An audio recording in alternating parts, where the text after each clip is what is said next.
Thank you very much, Hody. Hi, my name is Linda, and I'm an alcoholic. It's really good to be here.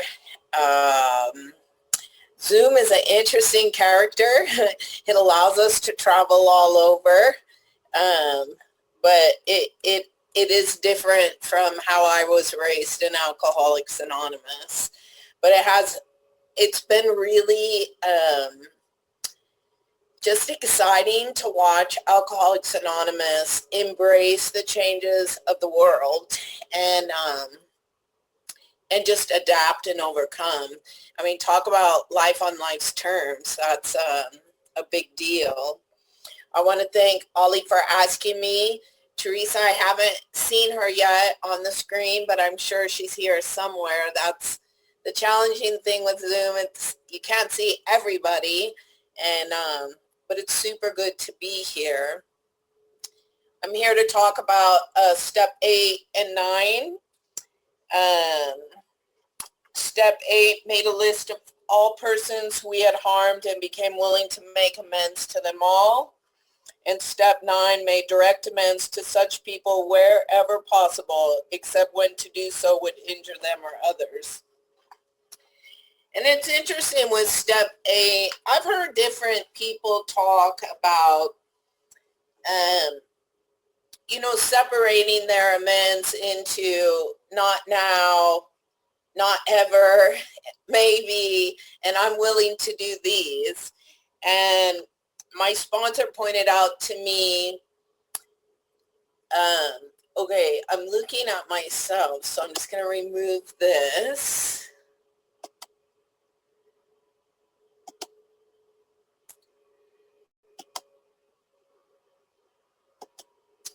Sorry.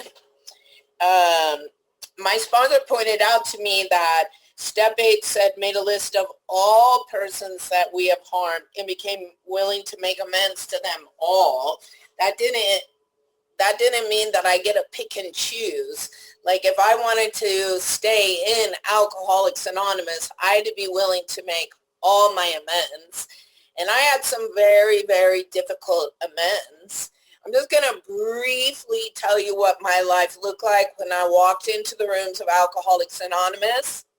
So if you're new to AA, you can have a point of identification. When I got to Alcoholics Anonymous, I didn't think I belonged here. I wasn't an alcoholic. I listened to your stories and I thought if I got as bad as you, I'll check myself into AA. But I got this, like I've got my life together. And what my life looked like when I walked into the rooms of Alcoholics Anonymous is I had a 15-year-old son that was being arrested on a weekly basis. I had another 15-year-old stepson that was stealing cars, beating up on people. I had a 17-year-old stepdaughter pregnant with twins. My daughter was 10, attempting suicide. And my husband had been barricaded in the bedroom for the last 2.5 months with the doors and the windows screwed shut with a loaded semi-automatic rifle. And my life wasn't as bad as yours. And I believed that when I walked in. So I can tell you that I had a lot of wreckage to clean up. I did a tremendous amount of damage. And my sponsor told me I didn't have the luxury to pick and choose who I would be willing to make amends to. That as I did my 4th step, and I was honest with my 4th step, I wrote, my sponsor was very smart. I wrote all the 4 step stuff down, and I told her when I got to the 5th step, I was going to rip out those things that I didn't want to tell her. And she just said, okay, that's fine. And I'm super grateful that she did, because that gave me the freedom to write everything down. So when I got to making my list, I made my list as I was doing my 5th step with my sponsor. That's, that's how the big book talks about. And pretty much everyone that was on my 4th step that I talked about in my 5th step I had to make amends to. And some of those amends I didn't understand. Some of those amends I just followed direction, because it took me a while in Alcoholics Anonymous to realize the severity of my harm. I recently was at a meeting and a gentleman was sharing about, just damage that he did to his kids. And that reminded me that when I got sober in Alcoholics Anonymous, I thought my daughter was retarded. And I don't talk to anyone about it. I don't take her to the doctor because they're going to ask me a lot of questions about me. And I don't want to tell them about me. So I don't have her be seen. I don't investigate it. Like, then I have to be responsible. And that's really not in my vocabulary. And one day I come home from the job that I worked 18 hours a day, 7 days a week to try and control my drinking. And my daughter is talking to the babysitter. And I walk into the house and I say to the babysitter, how are you talking to my daughter? She's retarded. Like, she doesn't speak. And the babysitter looked at me like I had grown 3 heads, and she said to me, your daughter speaks Spanish. And I didn't speak any Spanish at that time in my life. But that's what I brought to Alcoholics Anonymous. And, that gentleman sharing a few weeks ago reminded me of the, that ripple effect of the damage that our lives have done. My daughter is grown up now. She's married. She recently went into counseling because she was having difficulties with her husband. And she would talk to me about it, and she would tell me, like, this is your fault because of the things that you did to me when I was growing up. Like, this is costing me my marriage. And my daughter was right. And at that point in time, I had to go back to become willing to make amends. And I had to continue to make amends to her. And I'm 22 years sober, but it doesn't stop. Like, I have to continue as I'm shown the wreckage that I have created not only affected her, but it also has now affected her husband. And I'm grateful for that. In the 12 and 12, it talks about step 8 and 9 are concerned with personal relationships. And it goes on to say that this is a tall order to clean up that stuff. I mean, I was really, really afraid. I had stolen from a lot of people. I had lied to a lot of people. I had cheated on every man that I had been with. I probably slept with, I didn't really have friends, but if you had the misfortune of hanging around with me, I probably was inappropriate with your husband. And my sponsor said that if I didn't want to continue that behavior, that I had to go back and make all that right. And it was difficult to even look at it. When I wrote my 4-step, I wrote my 4-step in pieces because I was so afraid to put that stuff down on a piece of paper. So I could just make one entry every couple days. So when I got to my 5th step, I told my sponsor, we're going to go hike back into the mountains because I know the AA police is going to arrest me. And she agreed, which I'm grateful for. And we went way back in the mountains, and no AA police came and arrested me, which I'm also grateful for. But I walked out of that mountain with a long list on step 8. And one of the, I'm just going to talk about practical experiences on step 8 and 9. I'm going to give you examples. One of my financial amends I had to make is I stole from every company I worked for. And when I talked to my first sponsor, she told me that it was not beneficial for me to go back and tell those people that I stole from them because it put me and my children at jeopardy.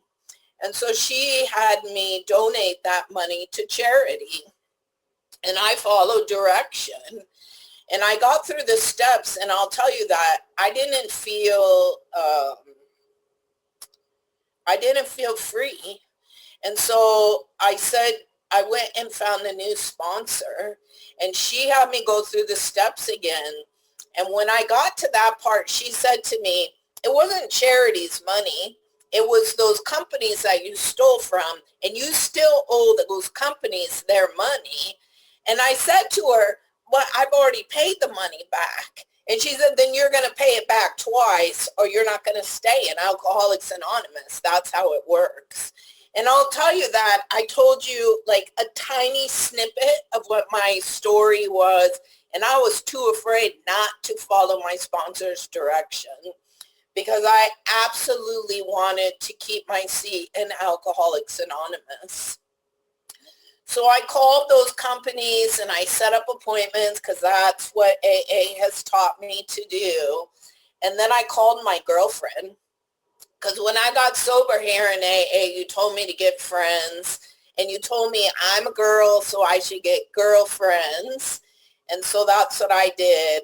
And I called my girlfriend and I said to her, my sponsor says that I have to go and make amends to this company, and I know that they're going to arrest me. So I'm going to leave my ATM card in my car. This is where it's going to be at.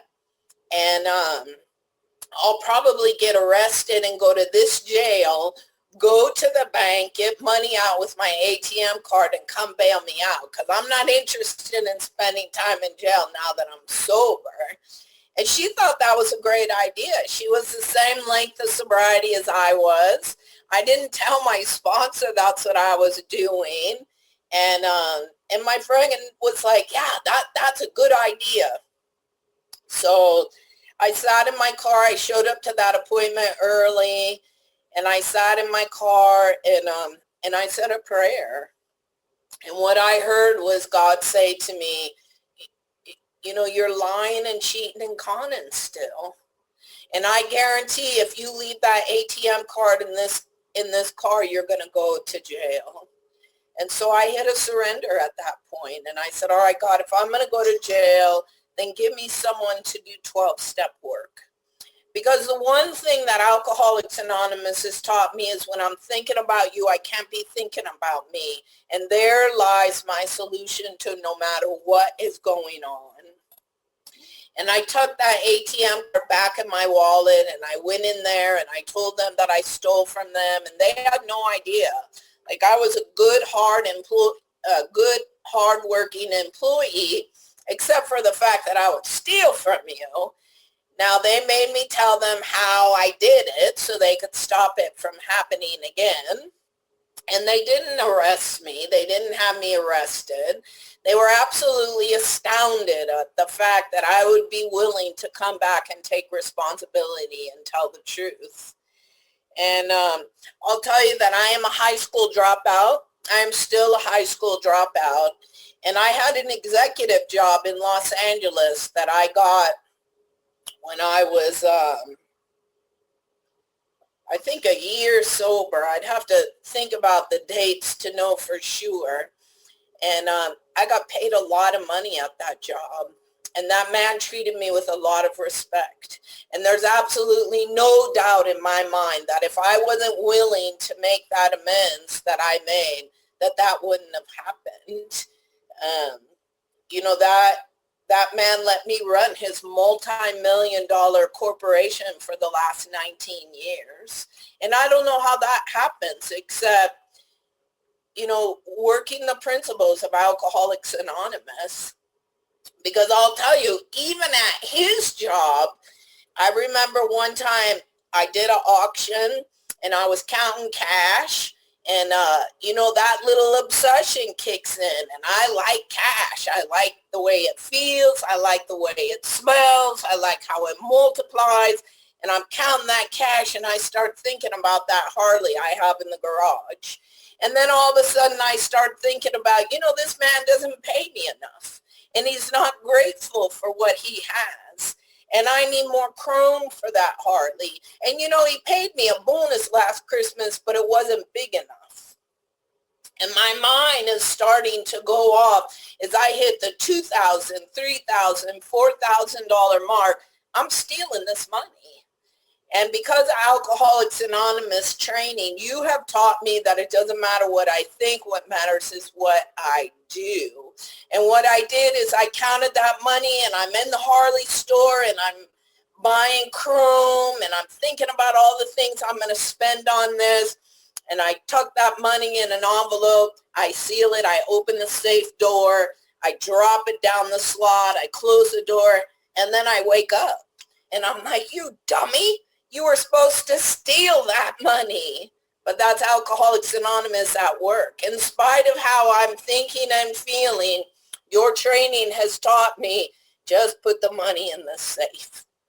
And that's a direct result of doing step 8 and 9. And, I tell those stories because maybe you got sober and you got perfect. And if that is the case for you, I'm super happy for you. But it's not the case for me. I still will struggle with my character defects. But Alcoholics Anonymous, again, reminds me constantly, it doesn't matter what's in here. What matters is what I do. And today I live a life that I cannot believe the life that I live. And I know that is because I went back and I cleaned up things. Another amends that was super important for me was the amends I made to my father. Now, my father, I blamed him for a lot of things. He had a very heavy hand when I was growing up. And I would have told you that was why I drank and used the way I drank and used. And when I was 15 years old, that's when I started using, and I kind of went off the deep end. I became a high school dropout. I ran away from home. And I remember one time my brother came to the place where I was staying, and he said to me, Mom's got a gun to her head. You have to come home. And I said to my brother, well, she could just shoot herself because I'm not coming home. And I had absolutely no feelings about that. I felt completely justified in what I was thinking and feeling. And, fast forward and I get sober, and all of a sudden I start to see things differently. And I start to see how I stole my parents' opportunity to see me graduate from high school. And I stole their opportunity to see me go to college and be successful in life. I stole a lot of opportunities from them, and I had to make that right. One thing that always bothered me is I never went back and asked my parents for things after I left home at 16, but one time I needed tires for my car, so I asked to borrow the money from my dad, and I never paid him back. And when I made the amends to him, he wouldn't take his money. And my sponsor said that I needed to respect his wishes. But I'll tell you that my relationship with my father was always kind of difficult. He just was, I would have said he was a hard man. And he got sick with cancer. And he called me and he said, I need you, kid. And my first reaction was shock, because my father never said he needed anything. And then because of Alcoholics Anonymous training, I said, okay. And I lived in Los Angeles at the time, and my dad lived in Las Vegas. And so every month I drove to Las Vegas on Thursday night, and I took my dad to the doctor's on Friday, and then I drove home on Sunday night to go back to my job. And it was very difficult. My father was not happy about me being there. And he was not happy about the fact that I had to take care of him. And what Alcoholics Anonymous had taught me was this wasn't about me. And as I watched my father through your eyes, what I got to see was a man who didn't like himself, was a man who blamed himself for his children's difficulties. Me and my brothers are alcoholics, who felt that he was responsible for how we turned out. And what I got to do is make a decision. And I'll tell you, it wasn't an easy decision. Father reverted back to some abusive techniques, and I reverted back to accepting them. And I would call the people in LA, my friends down in LA, and I would ask them, what do I do? And they would say to me, you have to tell him he can't treat you like that. And I was like, yeah, no, I don't think that's a good idea. I remember my dad's heavy hand, and I feel that again. And so I made a decision to love my father like we love the newcomers of Alcoholics Anonymous, no matter what he did or said. And he had a lot to say and do. And I spent a lot of time walking around the block crying. And at the end of my father's life, he laid in a hospital bed in his living room, and he said to me, get in the bed with me. And I thought to myself, there's no way I'm getting in the bed with this man. And I heard God say it will be all right. And I crawled into the bed with my father. And he asked me to lay his head on his shoulder. And I did that. And he put his arm around me like a father would put his arm around a newborn baby. And my father passed away like that. And what happened for me that night is I knew without a shadow of a doubt that my father felt my love for him, like Alcoholics Anonymous loves the newcomer. But what shocked me most of all is I knew without a shadow of a doubt that I felt my father's love for me. And I was 15, 16 years sober. And it had taken me that long to make that relationship right. And my sponsor tells me that if I have difficult relationships in my life, it's up to me to do something about it. I can't wait for the other person to do something. I need to do something. And one of my most painful and greatest learning lessons is my son.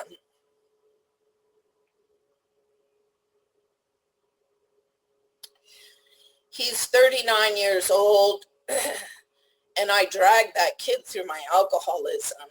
I had him when I was, I think, 17.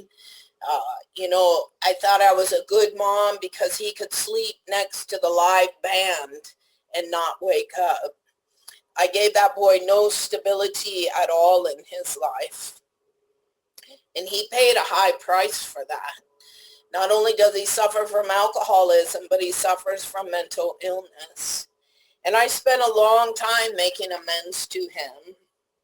And I remember telling my sponsor when I was newer in sobriety that if he would just get sober, we could be okay. And my sponsor would tell me that it's up to you to make the change. And my son was like 18, 19 years old. He went into his first mental institution. And I went to visit him every week.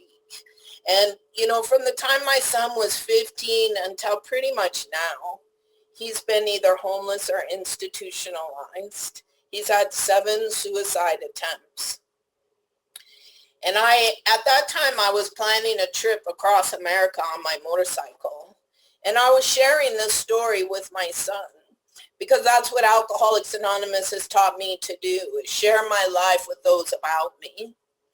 And my son dug into his pocket. Now, he's in a mental institution. he digs into his pocket and he hands me a $5 bill. And he says to me, Mom, I'm really proud of you. And I want you to give this money to your charity. I was raising money for charity. And I knew at that moment that I had leveled the playing field with my son, that whether he let me off the hook or not, I knew I had made amends to him, or so I thought. Now, I continued on to make amends to my son, and it's been difficult.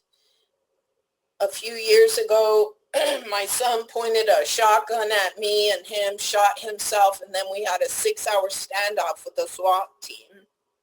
And because of 8 and 9, I got to go back and look at what was my part in that and where did I need to make more amends.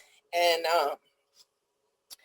I did that, and we've had a tough journey, my son and I. And on Thanksgiving of last year, he got arrested for arson, and he's looking at 17 years in prison. And a few years ago, because it just wasn't safe for me anymore in LA, my sponsor and I decided that I needed to leave Los Angeles. And I left that executive job and I sold that house and I went into hiding. My son does not know my address. And I do still talk to him on the phone, though, because of Alcoholics Anonymous. And I don't tell my son that, I gave up my life for you. I had to make all these changes for you. I left my corporate job because of you. What I do is I listen to him. And he talks about how he's working the steps with his cellie. Or this kid came in and he took him under his wing and showed him the ropes and kept him safe in jail. And I don't know what's true and what's not. But what I say to my son is, I'm proud of you. And I do that because that's step 8 and 9 for me. I have to continue to make right what I've done wrong. Now, that doesn't mean that I'm going to give him my address, but it does mean that I'm going to continue to make right my wrongs. Now, I'm going to end in my last 5 minutes with my little girl. My little girl moved to Colorado when she was deciding to go to college. And just the fact that she graduated high school was a miracle. And that's a result of Alcoholics Anonymous and cleaning up the wreckage. The kind of mother that I was is I just left my daughter on her own. When I was sober, I remember she joined gymnastics. And she was going to her first class, and I was afraid. And we pulled up to the gymnasium, and I'm sitting there waiting for her to get out of the car. And she looked at me and she said, aren't you going to come in with me? And I said to her, no, go on, you'll be all right. And she was a little tiny girl. But I was so afraid. I knew nothing about gymnastics. I knew nothing about being a mom. I knew nothing. I was only about 1.5 years sober. And I remember talking to my sponsor about that, and she would tell me, like, you have to go with your daughter. And I moved to Colorado. I think it's probably been 1.5 years now. I had a stroke, and my daughter brought me here. And in this last 1.5 years, her and her husband lost their job because of COVID. They got pregnant. She lost the baby. Their little blind dog died. Her cat died. And she was having a very rough time. And I went over there one day and I said, come on, get up, go get in the shower. We're going to go out. And I dragged her about for a couple months. And at the end of that month, she said to me, thanks, Mom, for being a mom. Thanks for continuing to realize that you made wreckage and that you still have amends to make. Because I don't think I could have made it through this if you hadn't helped me. And that is a direct result of Alcoholics Anonymous teaching me to continue to look for my wrongs, to continue to see where I need to make things right. And I'm so grateful for that. I live a different life today because of Alcoholics Anonymous. I recently got hired by the police department here to be a victim advocate. I don't know how that happens for an alcoholic of my variety. I had to take a polygraph. I didn't lie on that polygraph even though I wanted to. And the truth is I'm a really good victim advocate because of Alcoholics Anonymous. I get to go to murder scenes and suicide scenes and child abuse scenes, and I get to help the victims that are left behind. And the reason why I get to do that is because Alcoholics Anonymous taught me how to clean up my past so I can walk into there free and help those people without dragging my luggage along. That's a miracle. My whole life is a miracle today. It may not look like what I think it should look like, but I'll tell you this. Alcoholics Anonymous has made me into the very thing I have never, ever wanted to be, a lady. Thank you.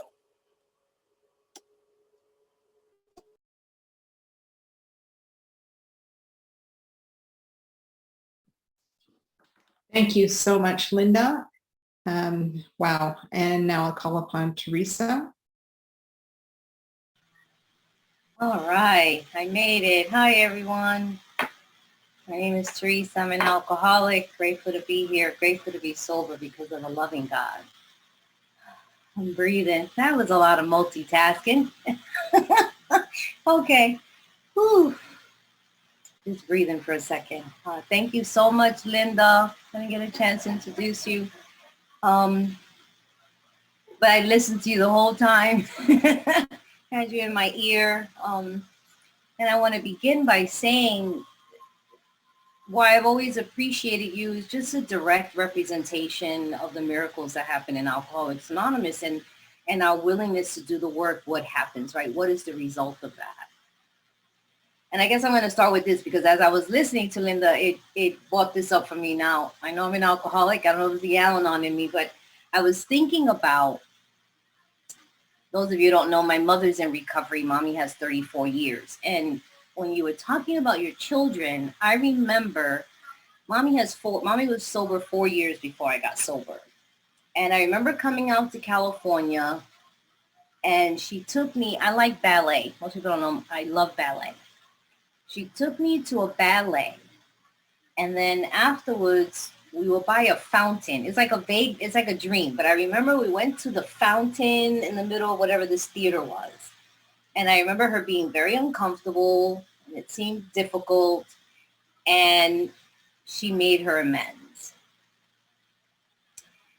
I did not walk away feeling fulfilled in any way. My knee-jerk reaction was, that's just great. I'm glad you think you're doing something. But with all the damage that you have done to me in my life, you telling me about it is not going to make a difference. I don't remember telling her what she can do to amend the harm. That's a trip. So I just always remember, it's just funny, me making amends and somebody making amends to me, especially when I was still drinking and using, it just didn't matter. Whatever they were saying didn't matter. And I don't know if that makes a difference when I think about when I go out and make amends, that am I really looking for their forgiveness? Am I looking for them to acknowledge what I'm doing? What I remember as a result of the experience with Mom was that I'm taking the action that's necessary to solidify my recovery. Because if anything, I walked away seeing that that was Mom's objective. Because I didn't see how she was going to be able to repair all that damage. So I don't know, that stood out to me when I was listening to Linda. And so I'm sure she went on trying to make a living amends, but that was short-lived too. So there goes that. So ultimately, she did what she needed to do, but it didn't really change too much about me and her and what we did in our life. Until I came into recovery and found that it was necessary to solidify my sobriety. And so I love the way Linda unpacked the power behind the amends and the freedom that we gain as a result of it. And that's what I heard from her, that as scary as it was, as fearful as it is, this is something that is essential in order for us to recover. And what I find interesting about 9, this is what I go, this is my story and I'm sticking to it. You know, I always say the answer to one step is in the very next step. And so the answer to the prayer that I did in 7 is what I began to see the results of in 8 and 9. Because I humbly offered myself to God to remove good and bad, to relieve me of the bondage of self. It was the action that I took in 8 by making the list and then going out to do it is where I supported the prayer that I had just made. In the big book, it says faith without works is dead. And that's what brings me to 8, because now I'm about to take some more action to support this journey that I've agreed to have with a power greater than me. That if I continue to do this work, I become further and further away from the possibility of needing to turn to alcohol to resolve my problems in my life. And so I'm on a journey, right? For me, the steps is a process of being on a journey to uncover, discover, and discard anything and everything that stands in the way of my usefulness to me. Anything that blocks me from the sunlight of the spirit. I've had some people say, I'm not willing to make amends. I don't want to make amends. Then I usually invite them to go back to step 1. I'm like, because somewhere in here, we might be confused as to the objective of 9. The objective is so that the miracle that happens is that sanity will return and I won't have to drink again. So if that means that I got to knock on doors, I got to do something that's uncomfortable, I got to tell you what I did, then I was willing to do it, whether it made sense or not, whether I liked the idea or not. A lot of people struggle with steps 4 and steps 5. I've always struggled with 9. It's a very humbling experience. But what I do find in 9 is that I'm telling you, this is my experience when I first did it. I prayed and I asked God to remove the list that I made of my defects of character, which was dishonest, self-righteous, judgmental, arrogant, self-seeking, self-centered. And I experienced those defects of character being adjusted when I made amends. I don't believe there will be any way that I can go in front of someone and tell them exactly where I was at fault, where I was to blame, what I had did to them if I was still dishonest. There is no way I was going to go and sit across someone that I had caused harm and been just as thorough and clear without humiliating, without belittling, without bringing up their issues, without bringing up the harm they caused me, if I didn't witness the self-righteousness, the arrogance being removed. And so my experience with 9 was a deeper relationship with this God that I was seeking. It seemed as though everything that you had invited me to ask this new power, I saw it happen. It's so, you told me to pray and ask for the obsession to be removed. That didn't make sense to me, but I did it. And you know what happened? One day, I don't know when, I noticed that I wasn't obsessing over drinking anymore. You told me to write down these things and to pray for fear to be removed, and I started outgrowing it. I don't know. It wasn't engulfing me as it did before. I prayed and asked for my defects of character to be removed, and I knocked on doors and told people, here is where I was at fault and here's where I harmed you. I don't know, you guys. I was blown away. It's like the proof is in the pudding. I really got to see how this program works. The 3 that stand out for me the most, I was thinking about this, were 1, I always talk about Maria Collado. I didn't know what amends I needed to make to her until I got to that. And eventually I finally found her. And I remember that I was upset that she called me stupid, but I forgot that I had hit her. That's why. And she was the one person that I couldn't find until I finally went to a reunion and I found her. And what I found interesting was this. A, it was odd to me that her name came up because it wasn't something that was on my mind all the time. B, that I acknowledged that, oh my God, I had something to do with her calling me stupid because I hit her. And I went to make amends to her. And what she told me was, what's interesting is that the day that you hit me, You used to wear an arrowhead bracelet. I forgot I used to always have an arrowhead bracelet. When you hit me, that marking of the arrowhead, I still have. So whatever I did to her, thinking that it was 20, and grammar school, she remained with the scar of that. And that just blew me away, like how God works for me to go back and do something thinking it's nothing, it's minute, it doesn't mean anything, but yet I left this woman with a scar back in grammar school. Fascinated me. The other biggest one that I did was to Jose. Now, interesting enough, most of the people on my list were my perpetrators and my abusers. I am an abusee. I am an alcoholic, okay? But I'm an abusee. And let me tell you what that means to me. I didn't make a lot of waves. I didn't bother people. I didn't tear up their lives. I didn't take anything from them. I didn't rob them of their dignity and integrity. I didn't do any of that because I'm an abusee. An abusee doesn't go around beating up people. I don't go around hurting people. I keep my mouth shut. I try to make sure I cross the T's and dot the I's. I do anything and everything, whether it's to hold you hostage, let you hold me hostage so that you can love me. And so I had to go and make amends to people because what I would do is I would character assassinate them later. I would choose them specifically for being dysfunctional so that I can satisfy my dysfunction. And then I would turn around and play the victim. And so I had to start taking ownership of my behavior in this particular set. Because when I came to you, I lived in a state of victim consciousness. Everybody's out to get me. Everybody has harmed me. And what I began to notice through the work that we do around here was that I had a huge role to play in all that the older that I got.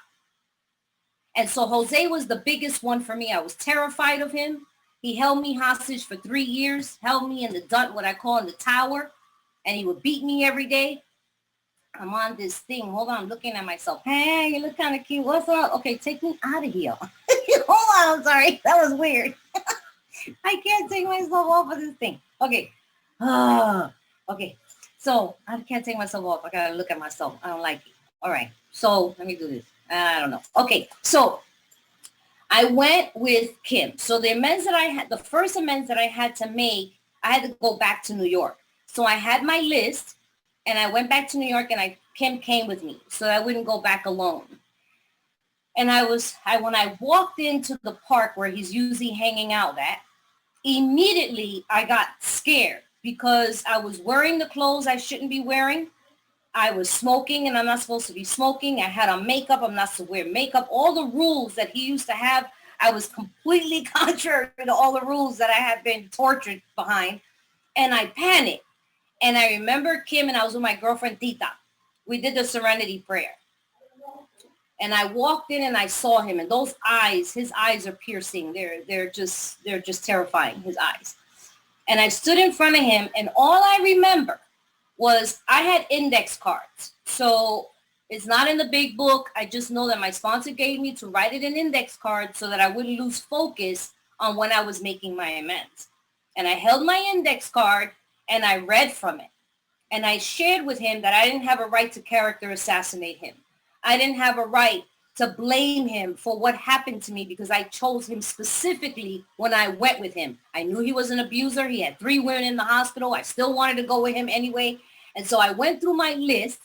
And when I was done, I don't remember exactly what he said other than it wasn't my fault. He was a bad person. He shouldn't have harmed me. I remember that. There was nothing that I needed to do to amend the harm that I had caused.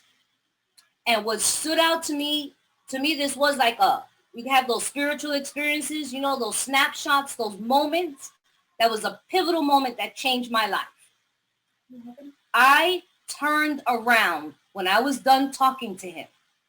And I turned around and I walked away. I still get emotional about it today.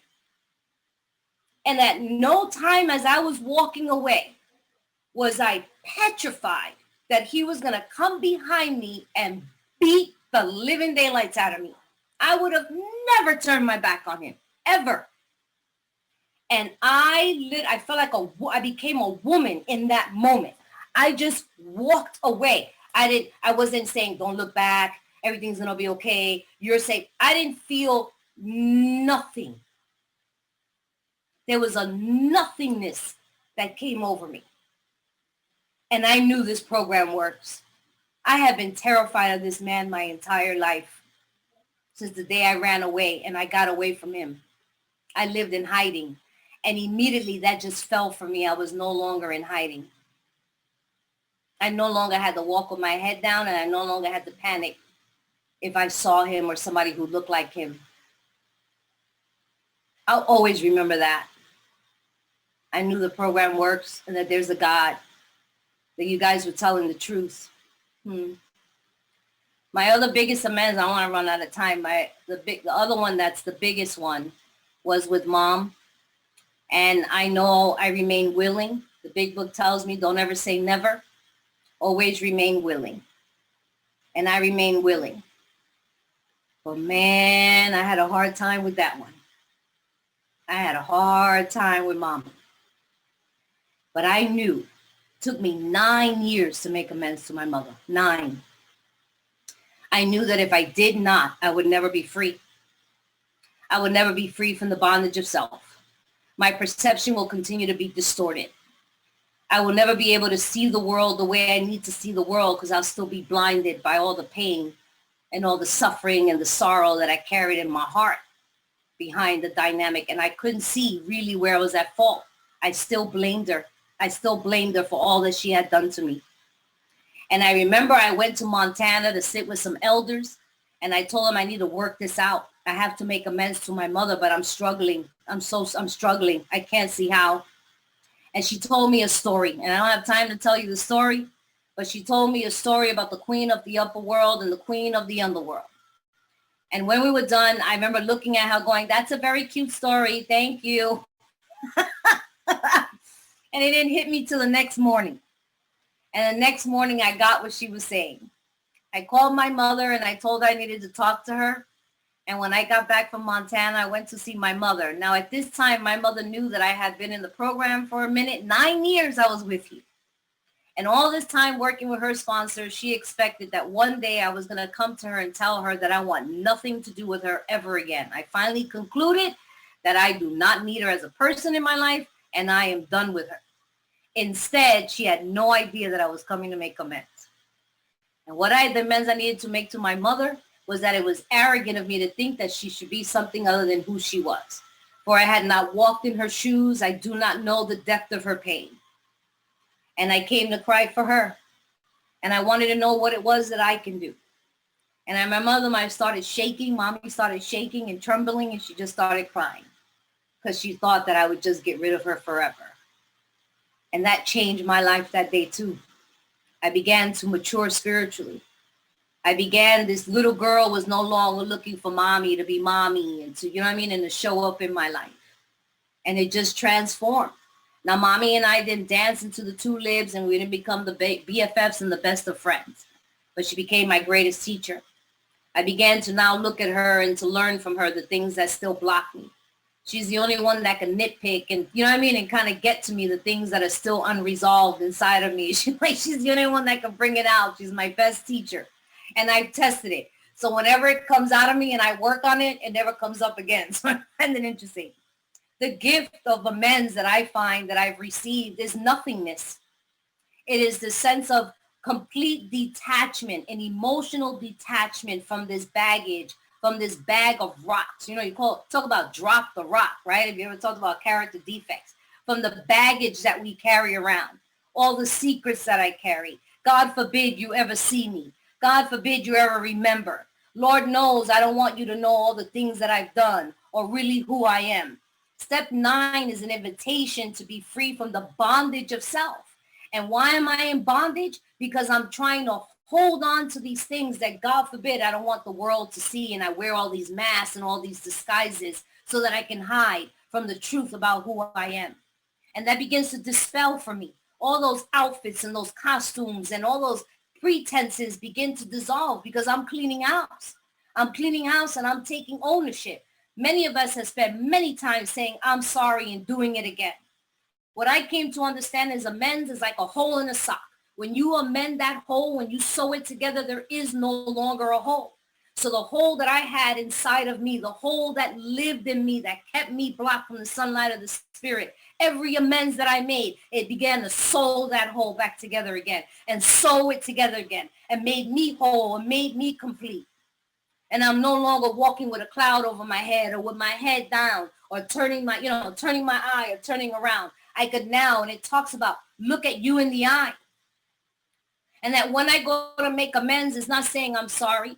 Most of the people that we need to make amends to, they already know the harm that we've caused them. It's not a secret, but they never heard it come out of my mouth. They never heard me specifically say to them, I did this, this, this, and that. I was wrong for doing it. What is it that I can do to amend the harm that I've caused you? That's a whole other level. We talk about spiritual maturity, you guys. Look, they remind me, be willing to go to any lengths. Remember,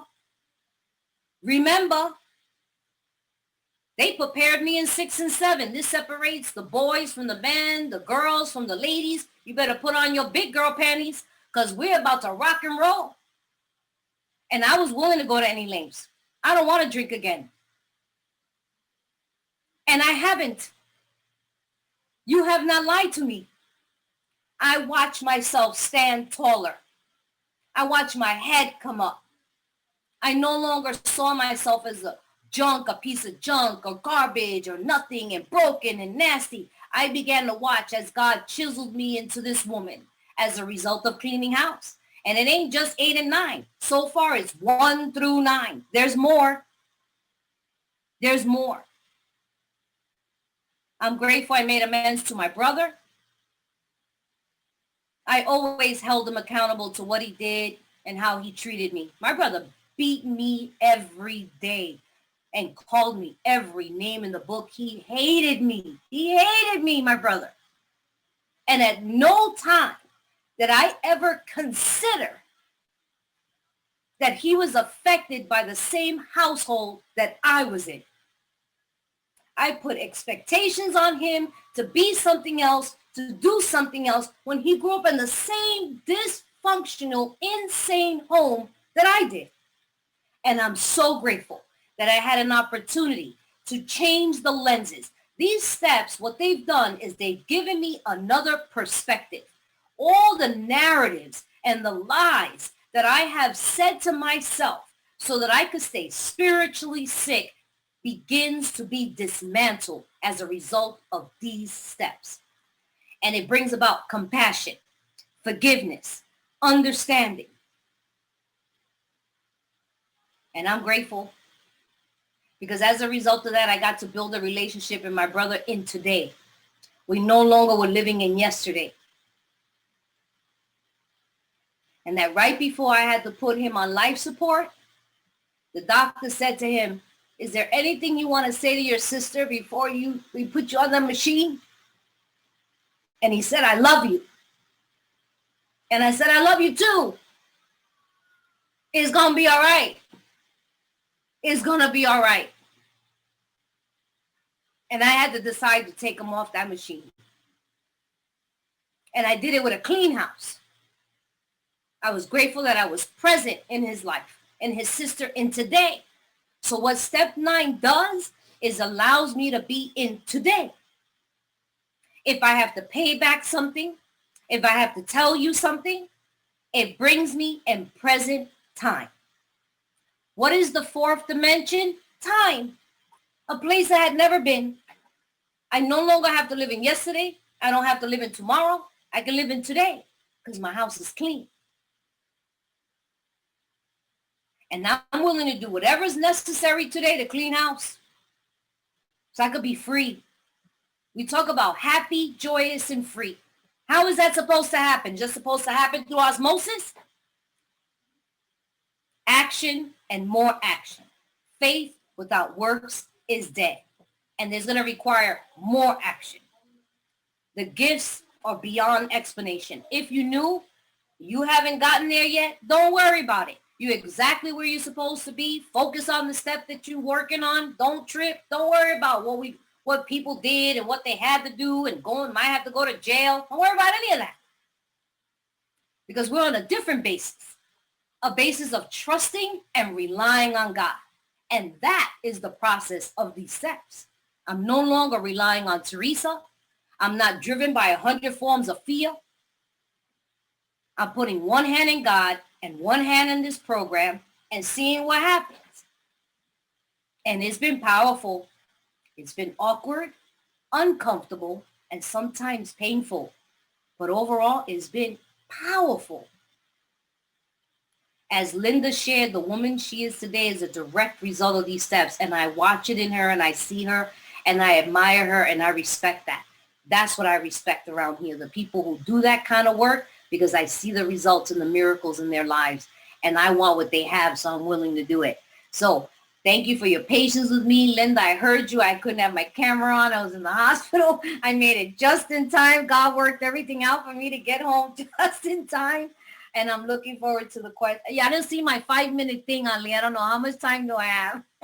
I wanted to make sure I got a couple more things to say if I got time. No more time? You got 7 minutes. I got 7 minutes. Okay, so there's a couple more amends I want to talk about.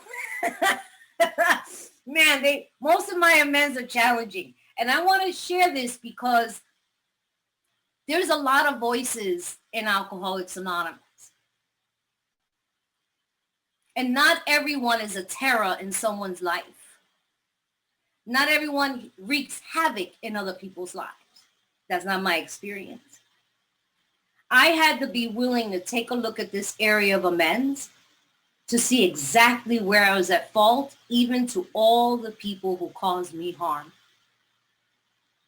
There's a lot of us in these rooms that have come from abuse, abandonment, neglect, called names, ostracized, pushed aside. And alcohol made it okay. But in order for me to live free, I can't rely on alcohol to make it okay anymore.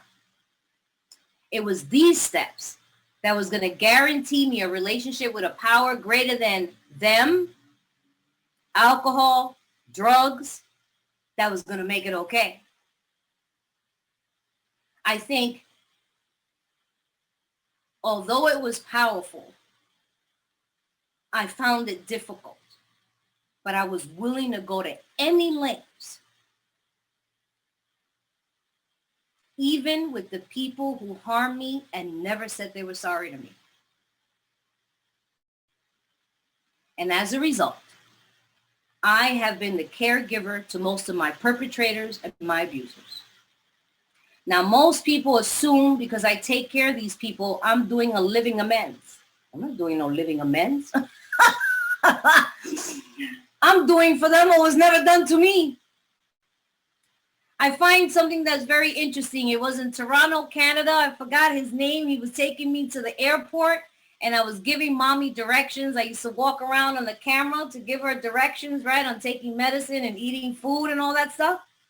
And he said to me, how interesting that is, that your mother is making amends to you. I was like, well, that's an interesting perspective. That you're taking care of your mother, a woman who never took care of you, tried to kill you, abandoned you, hated you, mistreated you, and you take care of her. She's making amends to you. What a perception. I love people in AA. I'm like, how do you see that? I'm doing God's assignment. I never even considered that. She now has to rely on you to feed her, clothe her, bathe her. That's vulnerable. She's in a position of being vulnerable and trusting that you will care for her. Wow, you guys. What? I remember my uncle. I took care of my uncle and he was so mean. And people will say that's because he's dying. He had 3 to 6 months to live. And that's because he's dying. I'm like, he's always been an asshole. This is not because he's dying. I've been dealing with this my whole life. Just like mommy, I'm like, that's not nothing new. And I went downstairs and I started praying and praying. And it was like, what is it that I have unfinished business with him? What am I doing here, God? And I was still trying to get him to love me. I was still crossing the T's and dotting the I's, doing somersaults, everything possible for him to love me. And my amends to him was that I was no longer requiring that he love me. That I was no longer going to compromise my morals and my values so that he loved me. I was no longer going to pressure him to be the uncle that I think he needed to be in order to show up for me. And on his dying bed, I said, I want my name taken off of everything. I'm no longer his advance directive. I don't want power of attorney. I don't want anything. I said, you're probably going to die alone and miserable, and it's not my fault. I love you, but I no longer require you to love me. What can I do to amend the harm that I've caused you?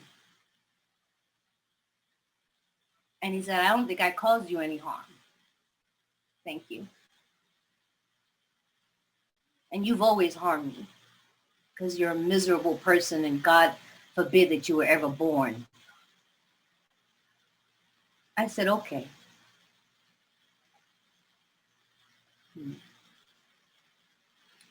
My uncle went to Puerto Rico. They ended up calling me. They asked me if he could come back and if I could take care of him before he died. And my uncle spent the next 31 days with me. And what I agreed to do is I agreed to cross the T's and dot the I's on all the paperwork. I agreed to do all the spiritual work. But I also agreed that I will not hold his hand and I will not be available emotionally for him. And I held up to that. He finally told me what I can do was to just make sure that he died with dignity and with grace and with respect. And I met up to that responsibility, but I felt the freedom. I felt nothing. I had a nothingness. I had a nothingness when I watched my uncle take his last breath. To me, step 9 is coming to a place of nothingness. There's a difference between I feel nothing, I don't want nothing to do with you, I'm done with you, with a spiritual nothingness. That's what step 9 has done for me. It got rid of the garbage. It got rid of the garbage and kept me from no longer being blocked from the sunlight of the spirit. And then I just watched that light shine, man. I watched my light just glow and get brighter and brighter. So if you're hesitant, if anybody's out there hesitant on 9, just make a list. Talk with your sponsor. Make sure that whatever you do, you don't cause more harm. And then just watch. Just watch. I always say I get in the passenger seat and I let God start driving and show off and show out. So thank you for allowing me to share, and I'm excited to hear questions. The eyes, come on up, please. Hi, Leah, alcoholic. What do you do if you owe amends to someone that doesn't want to talk to you? Like they don't want contact, but you owe them amends, but you don't want to disrespect the fact that they don't want to talk to you. Like, what do you do then?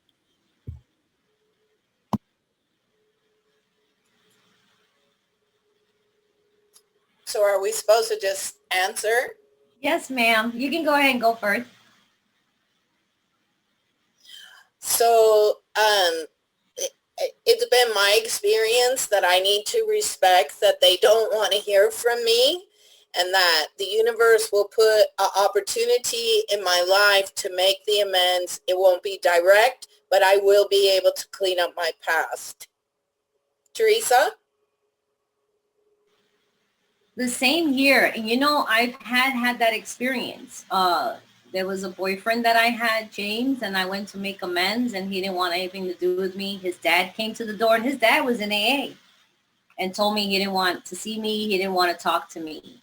And I just remained willing should it ever occur again. You know what I mean? Like, should our paths cross or something happen? I'm always willing to make amends. But as far as I'm concerned, I'm not going to hunt them down. Sometimes I share that with sponsees, where it's like we spend so many years. I was just telling a sponsee that the other day. She was upset that somebody wouldn't see her or talk to her. And I'm like, when did you do that harm? She was like, 20 years ago. I'm like, you did it 20 years ago. Now, 20 years later, you're like, you need to hear my amends. I'm like, only alcoholics do stuff like that. It's like, 20 years ago, you caused harm. And now you insist that they talk to you now to hear your amends. I'm like, oh my gosh. Pray for God to remove the selfishness and the self-centeredness on that one. And I just remain willing. So, yeah, I can't hunt people down and make amends. That would be causing more harm. I just respect them. Thank you for your question. Lisa, come on up, please.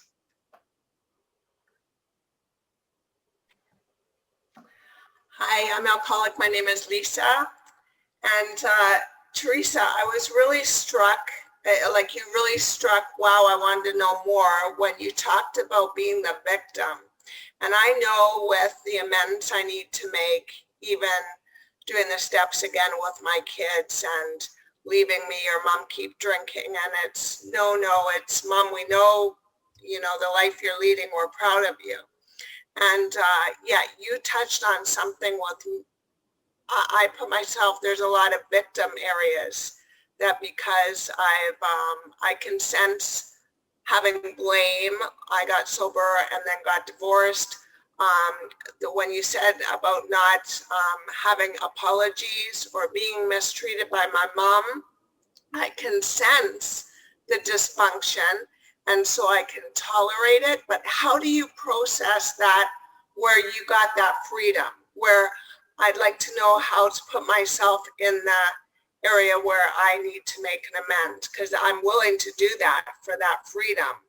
I just don't know how to do that. And you, the way you explained it, it's like, wow, there's a gold nugget there. How did you do that? So. How did I make amends from being a victim? I mean, I was a victim in most of my cases. So about 90, I would say about 90% of my amends, my first amends I made, were my perpetrators and abusers. Okay. And it was because I wanted freedom. Yes. There's a paragraph, right, that talks about we squander the hours. People had the ability to kill. It seemed as though if I didn't do this, they were still going to rent space in my spirit and in my mind. And I was the one spiritually sick as a result of it.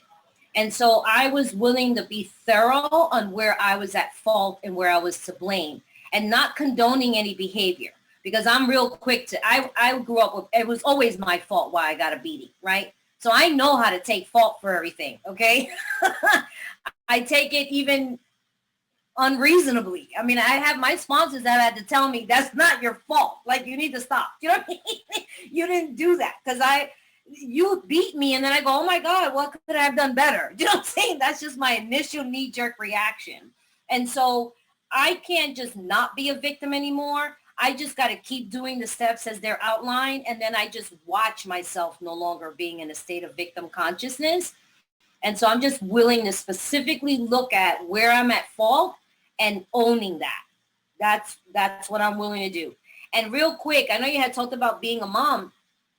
It's just interesting. Sometimes I've watched mothers or my own mother just live with this guilt, you know what I'm saying, of all her behavior. And I spent most of my years really upset because mommy was she was blaming everything on everything. And so I had to make amends also to her for robbing her of whatever that was she was going through. Do you know what I mean? Like, she couldn't let that go. And it was just irritating my brother and I. Every few minutes, it had everything to do with her damage. You know what I mean? You're like, what can we do to put an end to this? So I had to stop doing that and just let her be, because I felt victimized by her, whatever she had going on. Thank you, Lisa. Marion P., come on up, please.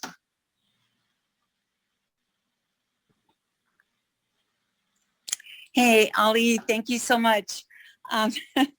Theresa and Linda, thank you both so much. I have a question for Theresa, directly, kind of, sort of. My abusers are my family members, two of whom have passed. And I guess it's two questions. I don't know how to do it and have that freedom without doing it face to face. It just, I've been sober for a few days, and so I did it once the first time I got here, and it's like renting space. I keep kicking them out, and it's like pests.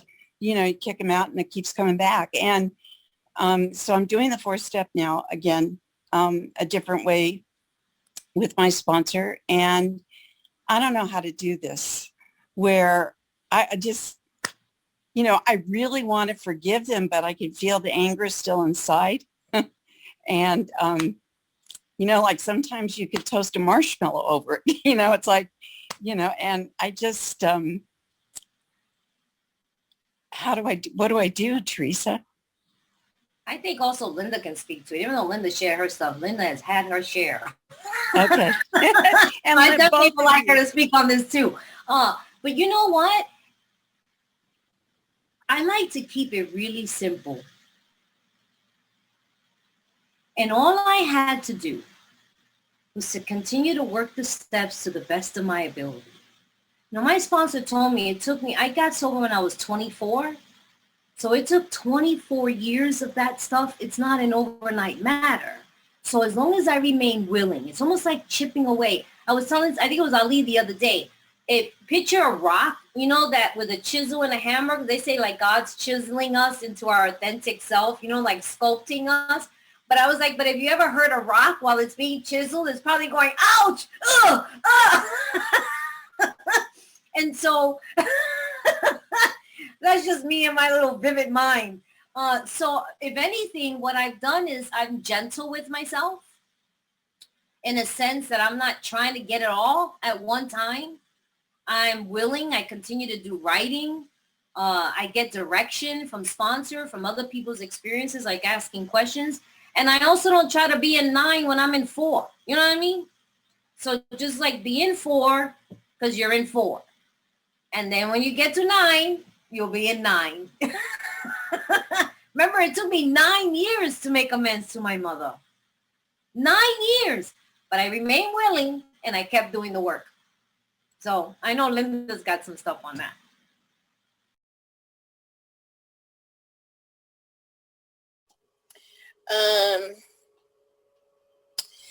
I'm just going to leave it there, Theresa. You had a lot of good stuff to say. Marion directly asked for your input, so I'm going to leave it right there. Thank you. Thank you, Marion. Lynn, come on up, please. Okay, hi, Lynn Alcoholic. Sorry, I'm just in the car here. Thanks, you guys. Really, really enjoyed that. I don't know if I'm on small. Anyway, I have a burst blood vessel in my eye, so if it looks weird, it is. I was wondering, that was so good. I was wondering I have a situation with family where I was getting ready. I got a new sponsor this year on Zoom and got to my amends and some long-standing stuff that I wanted to do with family, extended family, my husband's daughters. And during COVID, we stayed locked down for a really long time. We were extra safe because he's older and compromised. They kind of did the opposite. And I think I was ready to make amends and weird stuff started happening where it was almost like the hostility grew without anything actually happening. And so my sponsor has said, I'm sorry, this is a long question. My sponsor had said, maybe hold off on making the amends because there's so much hostility. I don't have time to go into it. More hostility than the pre-COVID, even though nothing really happened. And maybe start to act better, before you make the amends. So in other words, get together and start to act better and be more outgoing and all that. And then we'll make the amends. But I can't get together with them now, and they're not even seeing their dad, which is very unusual. So it's become this situation where I don't know whether to walk into really hostile settings that don't really have a basis and try to make amends, or to continue to wait and try to see if there's a way to get together because things seem to be okay when we actually see each other. If that's really confusing, I'm sorry. I'm just not quite sure how to progress on this.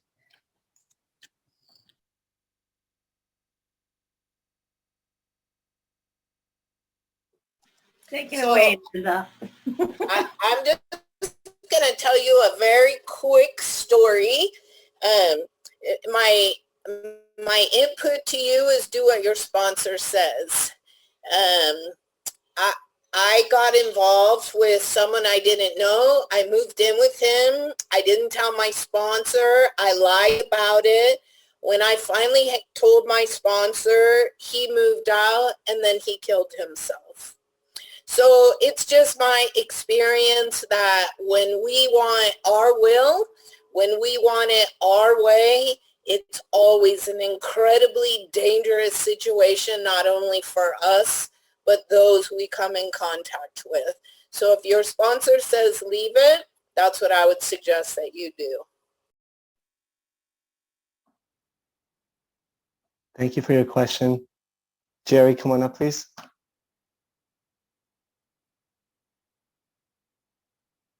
Jerry going once, twice.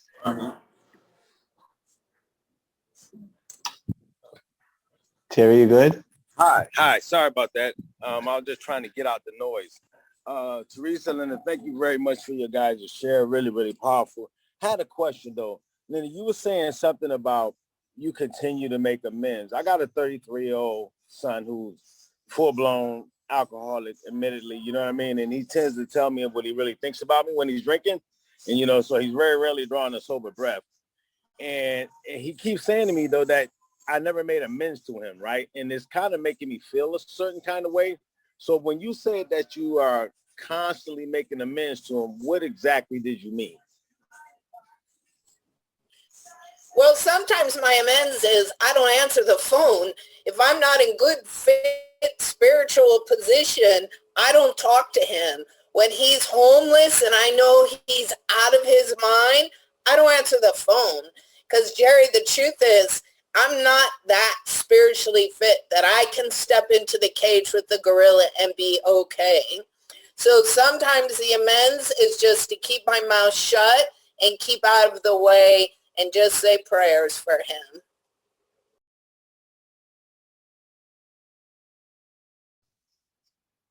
Thank you, Jerry. And last question, Connie, come on up, please. Hi, my name is Connie, and I'm really grateful I came tonight. I live in Illinois, and so wonderful things, spiritual things have been happening in my life. I'm 11 years sober after a 5-year relapse from being 13 years sober. So I know I don't have another recovery in me. And so I'm trying to,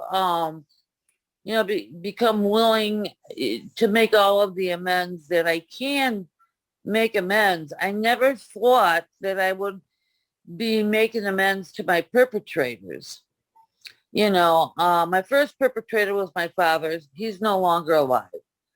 But then I continued in that victim cycle for many years. Connie, do you have a question? Yeah. The question is that how do I go about making amends to my fiance? I have a 24-year-old son, and I just recently, since the age of 8, I didn't see him until last year. And his dad, took him out of state. He kidnapped him. And how do I make amends to his dad?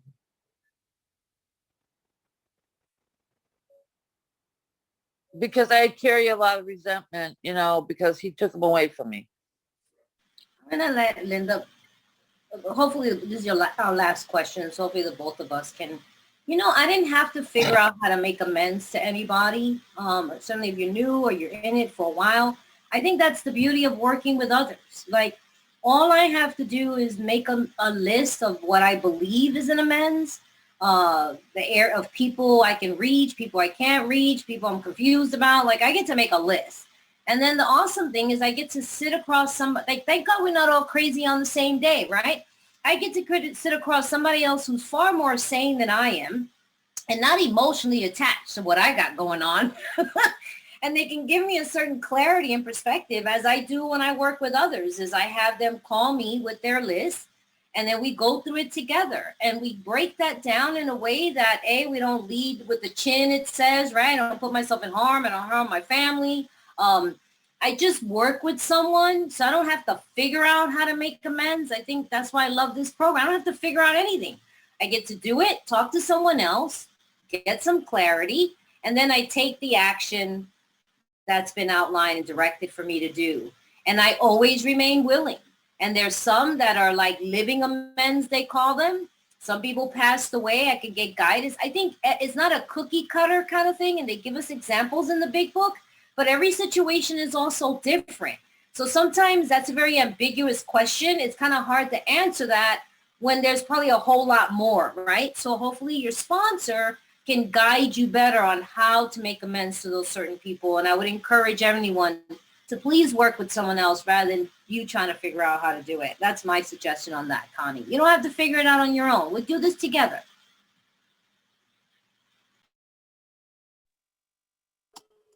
Yeah, thank you, Theresa. I'm going to second Theresa. I think that amends are very dangerous for us to go it alone, and that if we get input for those that we have respect, our sponsors and those about us, they lead us. It's also been my experience that I've done some amends and not found freedom. And what has happened is as new people have been brought into my life, they have different perspectives on how I should make amends. Because I know how I want to make amends. I'm going to burn the house to the ground. That's how I make amends. And so as those new people are brought into my life, they give suggestions. I will try the amends again. If I don't get free, I keep looking. But the Big Book talks about that. This is a spiritual program, and it's dangerous for us to go alone. And even those who are the greatest spiritual leaders seek direction and input.